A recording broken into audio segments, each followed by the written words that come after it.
Hello and welcome to yet another dimension. I am Jeremy, and I never mess up the beginning of anything. And this is Andrew, and he has a Ravenclaw hat on. Ravenclaw? Yeah. Why would I have that on? Yeah. Oh, the Chosen One's here. The Chosen One. He's graced us with his presence. It's not like this is the only Harry Potter paraphernalia I own. You want to get in trouble if you have? Is that what that means? Is it always bad? I don't know. It has a negative connotation to it. It does. I feel like I've heard it used kind of like neutrally, though. I've never.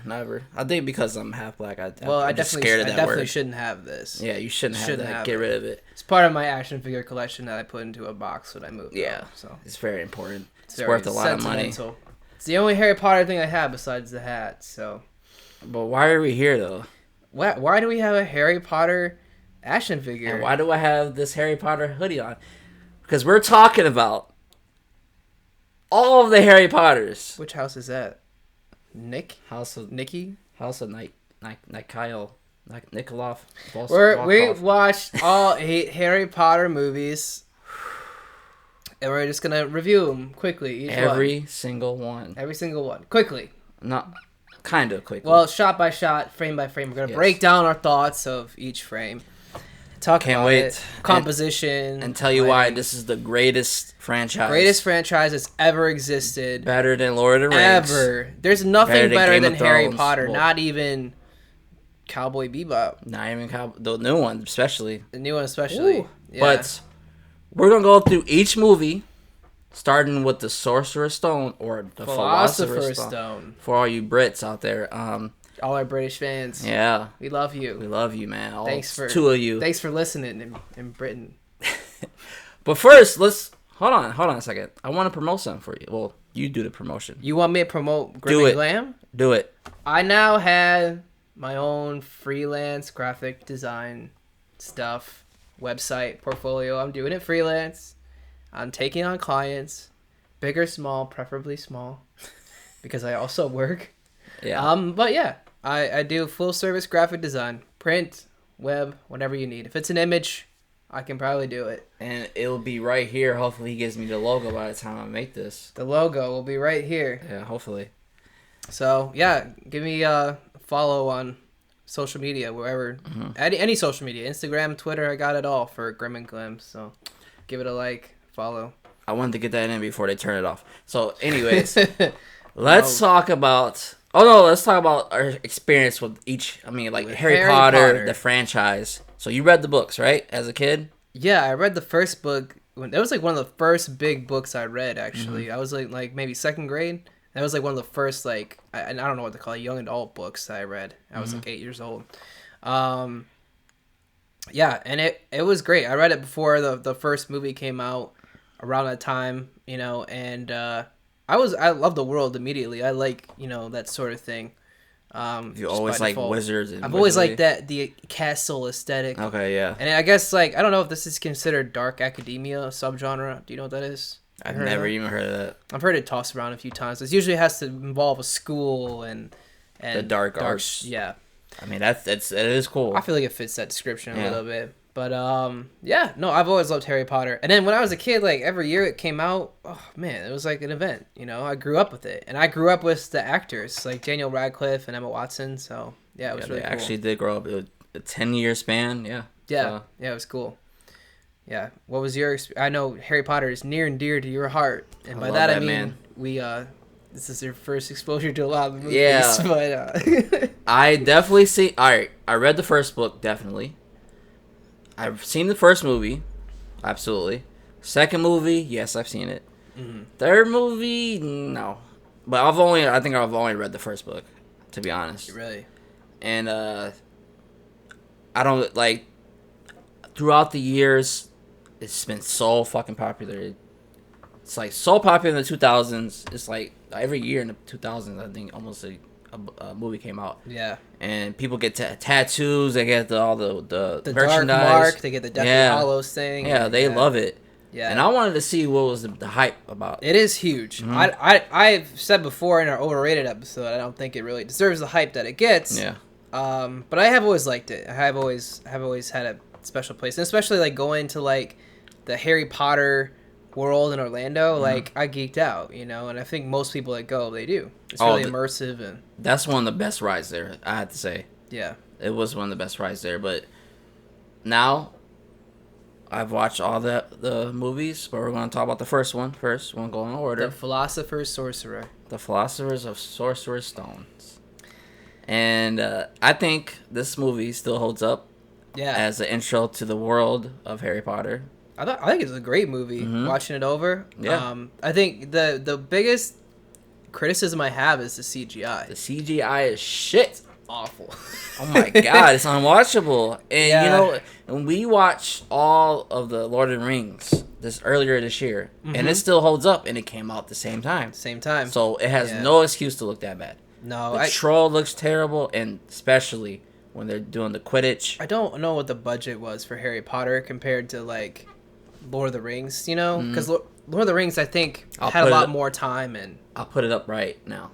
Comparatively, the budgets, but it definitely was, the visuals like are really good in Harry Potter, except when they try to do a CGI troll or monster. Anything they did in the first, and not just in the first one, we'll talk about in the later ones too, but I almost say up until like the Deathly Hallows, the effects, sometimes the CGI was pretty bad. I just so surprising. I don't know who was doing it, but they didn't have the budget or the artistry or the talent to do what the Lord of the Rings were doing. Yeah, not back then. Yeah. And the visuals look really good. I'd say a lot of the practical effects when they did do that looked pretty good. And there was some, I think. There was. They use mostly CG, but you have to in this type of franchise. Yeah, for sure. And it's warranted for that. But the movie overall, I thought it's, it just reminds, I don't know if it's just because it reminds me of being a kid. I think that might be part of it, but there is a you want to like be taken away from this terrible family and go into a world like that. He was like really, really mad. He took it personally. For some reason. Cause it's okay. So the Dursleys, his like his like niece, not niece, but his aunts, aunt and uncle, and oh my god, they're so fucking terrible to this kid. Yeah, they are for like no reason. And it makes me like anxious. Like just thinking about it makes me mad, man.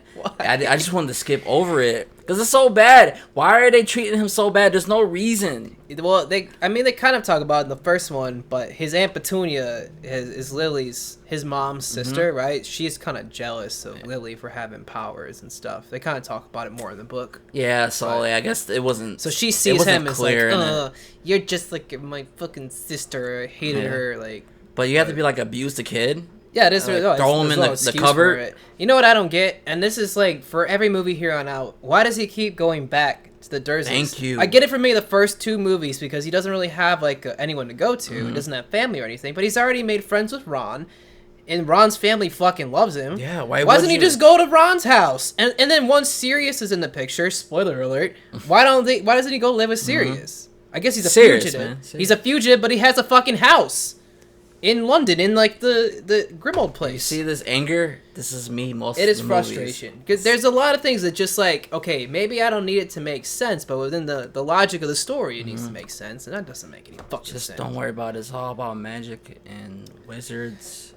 Anyway, Harry Potter 1 story is really, really good, and I was surprised how fucking dark it is. That's one thing I forgot about is like how dark the first couple, actually every story really is. And the first one, I guess it's the most lighthearted, if you can say that. Yeah, the most lighthearted. Even then, it like opens with like, your parents were fucking murdered by a dark lord. It starts off like that. I was like, okay, okay, you're a wizard too. It's like, but your parents are dead. Yeah. There's nobody that loves you. And also, the guy that killed them wants to fucking kill you, even though you're only 11 years old. So, have fun at our school where there's a death trap around every corner. This is the most dangerous school ever. I noticed that. I'm like, they still... Okay, I think we should talk about that more later on, but this is the most dangerous school ever. They go... Wait, where does he go exactly? Even like the three-headed dog, though. There's a fucking Cerberus. And it's easily accessible by the students to where they're like 11 to 10 years old.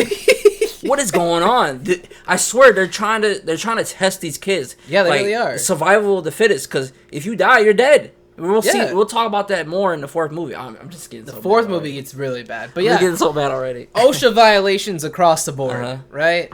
Yeah, it's a really, really unsafe school, and I Yeah. can't believe it never got shut down by the Board of Education. So do you think like they did well, like the kid actors? Oh, they did, yeah. They were so good, yeah. I mean, like, you know, I never really try to critique like a child actor Yeah. because like I'm like, yeah, I don't expect them to be like great, but for They can kids, be they're pretty really good. bad ones. Yeah, they were really good.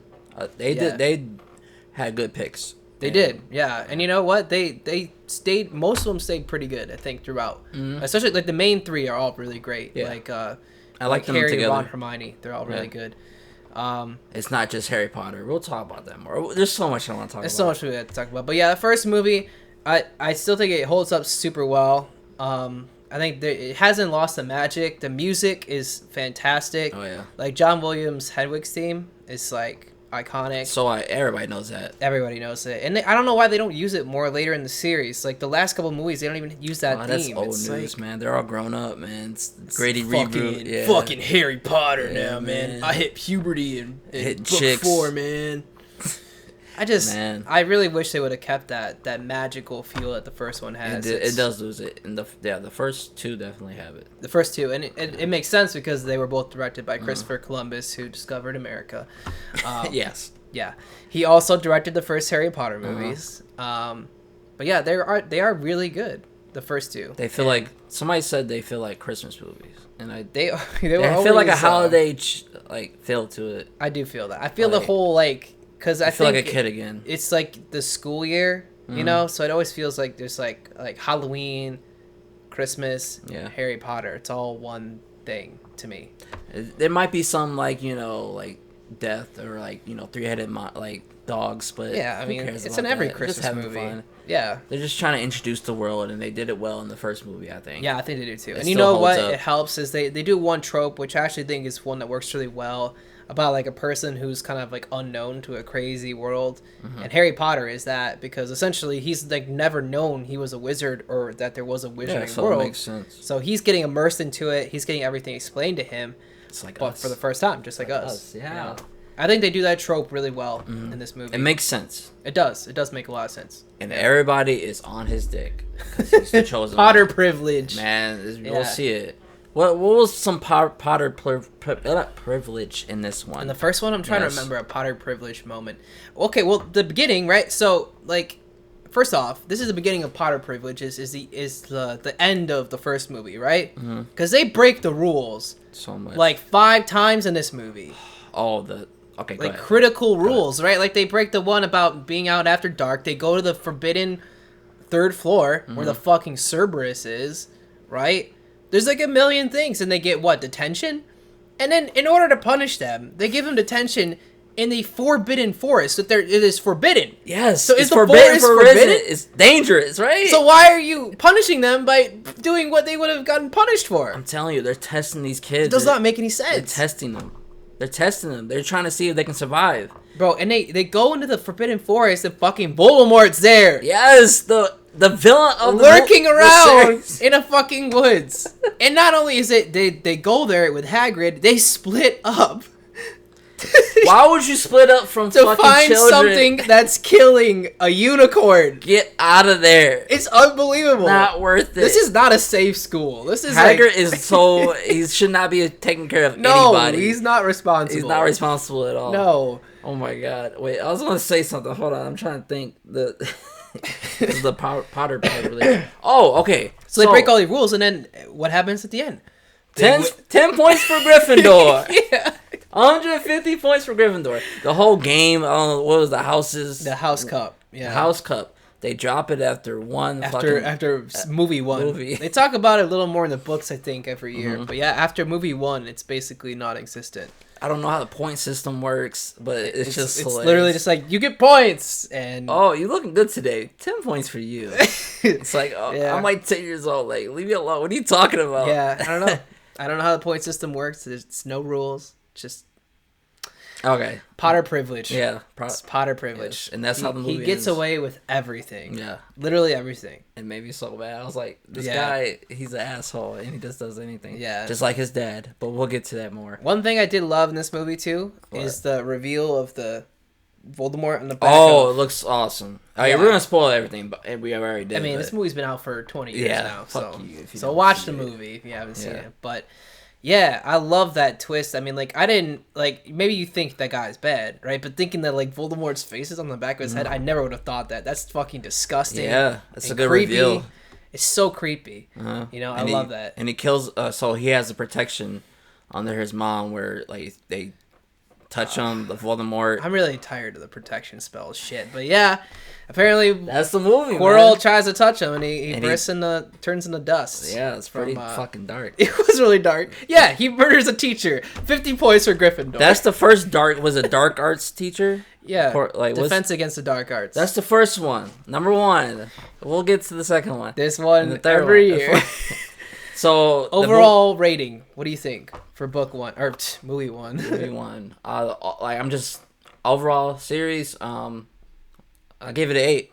You give it 8. I really like it. I give it So- 8.5. I would show it to my children if I had children. I'll Yeah. definitely. I don't know about the rest of the series, 'cause I feel like they'll be crying up in my beds like, please. Pretty traumatizing. Yes. Yeah.